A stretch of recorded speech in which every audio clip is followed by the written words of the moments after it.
So there is satsang to remind oneself let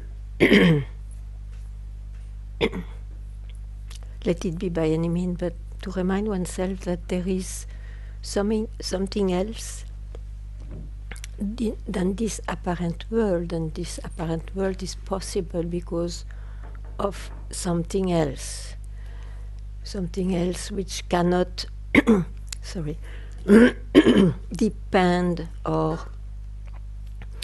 be shaped by what we know. Otherwise it would be of the same nature as what we know. And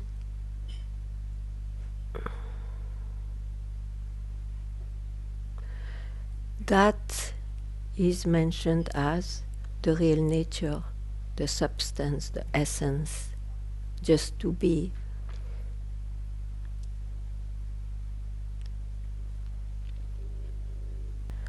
And that, of course, to say I am that, it's already an expression, it's a thought which came in a spontaneous, direct way from where I am.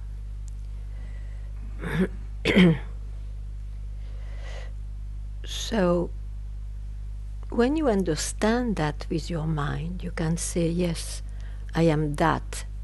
I come to the conclusion with some research that I'm not only this body and mind, I am that. But that comes from the mind. It's like a peep somewhere else, but it started from the mind and goes back to the mind when that thought or experience comes. So,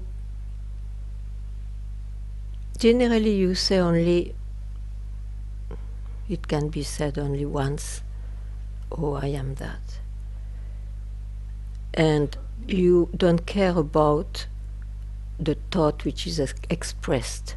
You care about from where it is expressed. That's what I am. So I am that is a thought indicating whatever is here, which is not graspable. So I take back this image that I like. When you look at the ocean, if you look at the horizon, you see it's quiet. If you look nearby, what happens near the beach, you see waves. So satsang is just to remind you, okay, it appears this way, but it's water.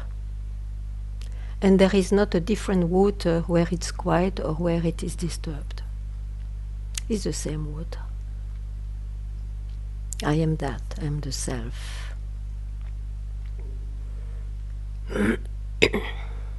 That's what satsang tries to remind or to indicate.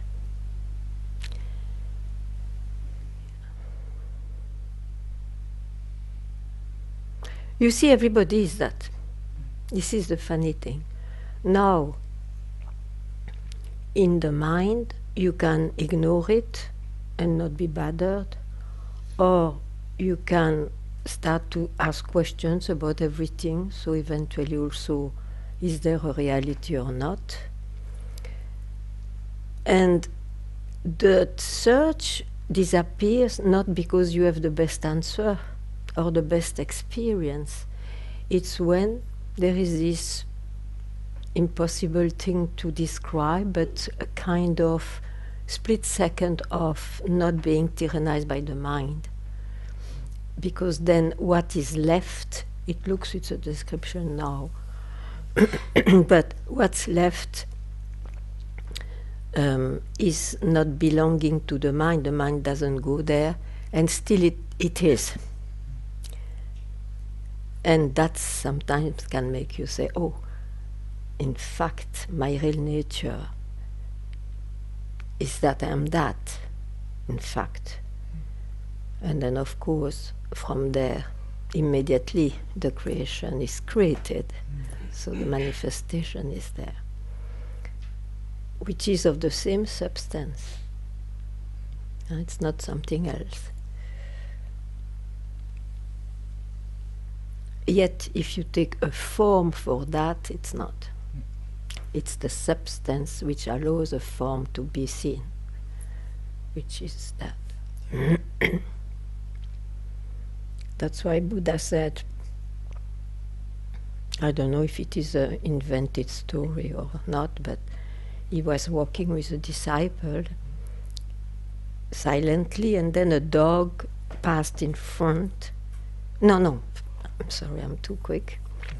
So Buddha walks with the disciple, and suddenly, out of the blue, he says, yeah, everything is that. Everything is that.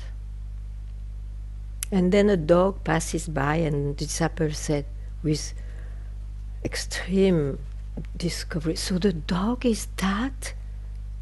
No, the dog is not that. Because he speaks of a shape. It's the substance which allows the shapes to appear, which is that. So everything is that. Funny, huh? Is it a true story? Anyway, I like it.